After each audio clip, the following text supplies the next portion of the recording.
Hi everyone, welcome back to the channel. I'm FPL Roo, and today we're going to be looking at the top transfers in and top transfers out. If you haven't already, please subscribe to the channel and give this video a like. So first up, we have Callum Wilson, from Newcastle. So he has been brought in, nearly 550,000 times already this game week. And yeah, it's expected with his 19-point haul of 2 goals, 2 assists against Aston Villa in game week 14. So he has Southampton away and Chelsea at home coming up before the World Cup. And I'd say this is probably the most common transfer in, as Mitrovic has City away and Man United at home next, and TONEY is suspended for the Nottingham Forest game and then plays City away. So there'll be direct replacements who for TONEY and Mitrovic. So this is probably why people bring them in. I'd say this is probably a good move, especially that Southampton away game and the way Chelsea are playing at the moment, conceding 4 to Brighton. I can see Wilson scoring in that game too. So definitely a great replacement for TONEY or Mitrovic. So next up we have Miguel Almiron.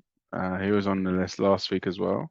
So after his 12-point haul against Aston Villa, 1 goal, 1 assist, I can see why 405,000 people have transferred him in already this game week. So Almiron has been flying recently. 10 points against Everton at home, 10 against Spurs away, and 12 against Villa at home. And with Southampton away and Chelsea at home next, just like Wilson. And for that value, especially 5.6 million, you can see why a lot of people are bringing him in. So for me, I'd say if you have like say the money to upgrade the 4.5 million midfielder you have, or you're looking for someone to free up that cash. So if you're downgrading Zaha or Saka, who might be injured, then yeah, I think Almiron is a great option at 5.6. Would I be taking a -4 to bring in? So definitely not. But if you have it, like I said, if you have that 7 million and you want to downgrade, or you have the 4.5 billion and you want to go up, then definitely go for it. We have Leandro Trossard, another person who was on the list last week. Another 7-pointer against Big Six team, so against Chelsea. Brighton beat them 4-1 in game week 14, and Trossard got a goal. So a lot of people are bringing him in, well, nearly 300,000 of you. It is because he does have Wolves away and Villa at home in the next 2, and coming in at just under 7 million, you can see why a lot of people are going from him. Again, this might be an option as a replacement for Saka if he's injured, or if you've had enough of ZAHA, which I know a lot of you have, then it could be an option. The only thing I'd be cautious about is the fact that we all trusted him to haul against Nottingham Forest and he got nothing. And then the game before that against Brentford and he got nothing.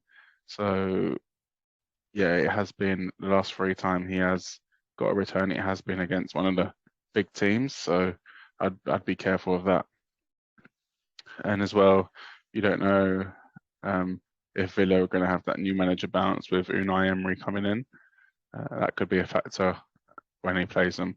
I'd say, yeah, if you've had enough of Zaha, or if Saka does come out to be injured, then go for it.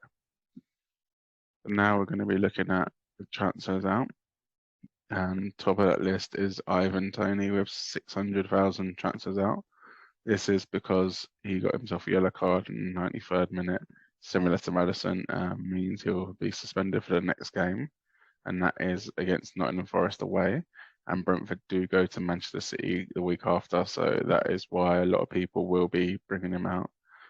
Personally, I had him on my wild card, and he's blanked against Villa away and Wolves at home since then, and then now is suspended for the game against Nottingham Forest, which I'm very disappointed about. But at 7.4 million, it seems like the obvious swap to Callum Wilson. who you saw earlier on in the video as most transferred in. This is probably why. Another option could be Scamacca, or if you have the money, Calvert-Lewin. But yeah, I'd say if you have Toney, get him out. Next up is Phil Foden with over 145,000 transfers out. This is probably because he has not started in the last 2 games. Again, I had him on my wild card in game week 13, so 1 pointer off the bench. So starting all of the last 10 Premier League games. So they do have Fulham at home and Brentford away in the next 2. But people must have just had enough of Pep rotation. For me, I'd keep him. I think if he does play, they're great fixtures at 8.5, and you just can't really guess Pep's roulette. So the last thing you want to do is bring him out, and then he hauls. An option could be, if you do have the money, to go up to De Bruyne, and then that way you're still covering the City midfield, or maybe you want to drop down and upgrade someone else to De Bruyne.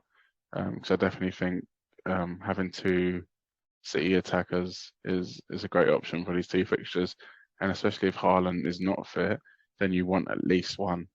So I'd say keep him if you have him. If you can get De Bruyne by downgrading Foden, then go for it. But next up is WILFRIED ZAHA with over 130,000 transfers out, coming in at 7.6 million. People are probably transferring him out as they've had enough. He has blanked in the last 2.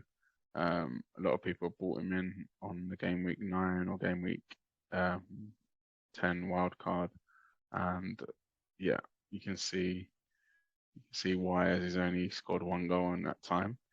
The only thing is his fixtures are pretty good coming up. So West Ham away, and then Forest are away the last game before the World Cup.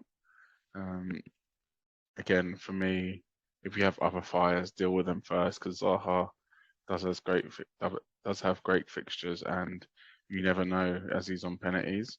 The only other option, you could go to Almiron if you've really had enough of Zaha. But I'd be keeping him because the fixtures are great, and you never know with penalties.